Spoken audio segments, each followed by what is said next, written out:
आज की भाग दौड़ भरी जिंदगी में पाचन संबंधी समस्याएं जो हैं बहुत आम हो चुकी हैं। क्या ऐसा करें अपने दैनिक जीवन में, क्या ऐसा आहार विहार अपनाएं कि पाचन संबंधी समस्याओं से बचे रहें। और हमको पता है, आयुर्वेद कहता है कि जितनी बीमारियां हैं उनकी उनमें से 80% से ज्यादा जो बीमारियां हैं वो पाचन संबंधी समस्याओं की वजह से होती हैं या पाचन तंत्र की वजह से होती हैं। तो मैं बहुत आसान आसान से टिप्स बताऊंगा जिनका इस्तेमाल करते हुए आप आसानी से पाचन संबंधी बीमारियों से बच सकते हैं। मैं बहुत आसान उपाय बताता हूं, आप दैनिक जीवन में उनका इस्तेमाल कर सकते हैं। जैसे कुछ पॉइंट्स हैं जिन्हें आप नोट भी कर सकते हैं। खाने पीने में पहले समझ लेते हैं।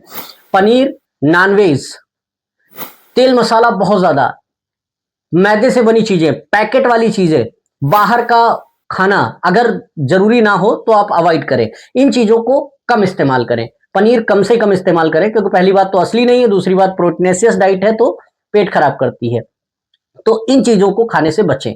क्या खाएं? नेचर के नजदीक जितनी चीजें हैं उनको ज्यादा से ज्यादा खाइए। हरी सब्जियां खूब ढेर सारी खाइए।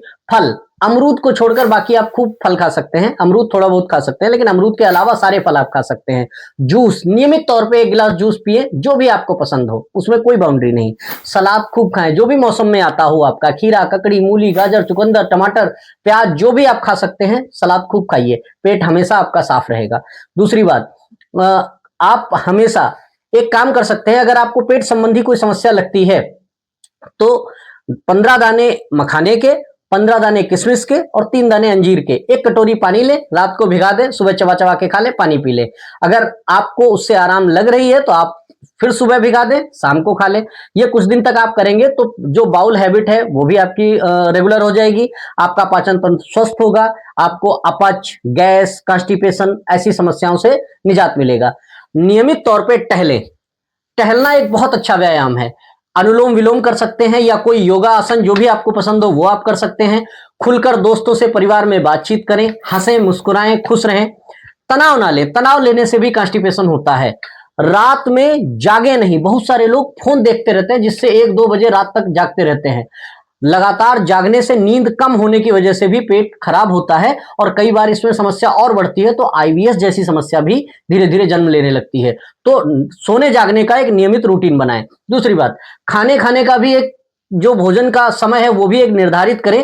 जब हम किसी नियत समय पर भोजन लेते हैं तो हमारा शरीर भोजन के लिए तैयार होता है, वो उसको बेहतर पाचन करता है। अगर 12 बजे खाना खा रहे हैं तो कोशिश करें कि उस रूटीन को आप फॉलो करें। शाम का भोजन जल्दी करने की कोशिश करें।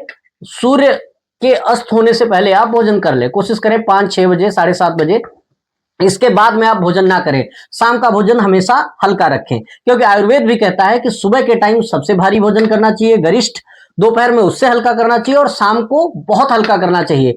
तो आप शाम का भोजन हल्का लें। उसके बाद आप कह सकते हैं कि अगर आप नियमित नींद ले रहे हैं, भोजन के बाद नियमित नींद ले रहे हैं, खुश रह रहे हैं, टहल रहे हैं, व्यायाम कर रहे हैं, नेचर के जो नजदीक चीजें हैं उनका ज्यादा इस्तेमाल कर रहे हैं, तो आपका पाचन तंत्र बिल्कुल स्वस्थ रहेगा। और अगर पाचन तंत्र स्वस्थ रहेगा तो बाकी पूरा शरीर बिल्कुल स्वस्थ रहेगा। तो आप इन पॉइंट्स को ध्यान में रखते हुए अगर चलेंगे तो आप पाएंगे कि आप हेल्दी लाइफ जी रहे हैं।